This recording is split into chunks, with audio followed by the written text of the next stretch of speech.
In March 2020, Allison Hinds changed the lyrics for Faluma, her 1998 smash hit recorded with Square One, to remind everyone to practice proper hygiene during the current world event. Which, while I 100% appreciated that, it made me think, what are the words of Faluma? Like for real, what that song even about?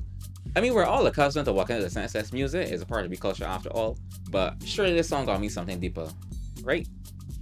Yeah, it does. So today I'm going to tell you a little bit about the origins and meaning of Faluma. After touring South America, the band Square One fell in love with the culture there, particularly in Suriname, where they heard Faluma by Sisa IG and Aisasi, or Sister Agnes and I Will See. That's right, if you didn't know it before, Faluma is a whole cover song. Upon their return home, Square One decided that the song needs a little extra love, so they added it to their live performance set for Barbadian audiences and recorded it live. Believe it or not, the song wasn't well received initially. The response was more or less mixed, but after re-recording it, it became the iconic gem that we know today.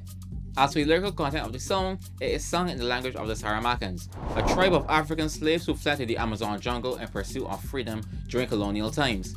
These people were able to preserve the language and many of their traditions from Africa, both of which are used in the Winti religion, an Afro-based religion in Suriname which features water spirits known as water mamas or fair maids. Although feared in Guyanese culture as spirits that dragging only the water, these are revered in the Winti religion as simple water spirits. The language itself is unfortunately dead, and getting a direct to English translation has been an absolute pain. But what I was able to find is that Faluma means a dove.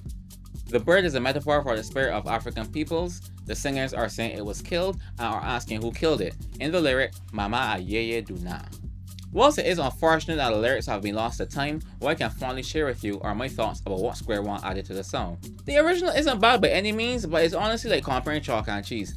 The original is more folksy, which isn't necessarily a problem by any means, but it's just not exactly something I can sit down and casually listen to. Square One's additions make it more of a party song, and they are more than welcomed. They kept the bass in the introduction, which to me is probably the most iconic part of the production.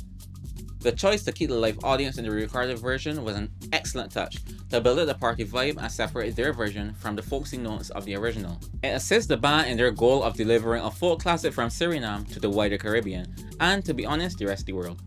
The difference in drums, additions of keys, all welcome in bringing this song the hype that it deserves. Faluma went on to be #1 in nearly every country in the Caribbean and South America. Particularly noteworthy is Guatemala, where the song spent nearly a year at #1. The story about the spirit of our ancestors, though sung in a dead language, was brought to life by Square One and resonated with us to this very day.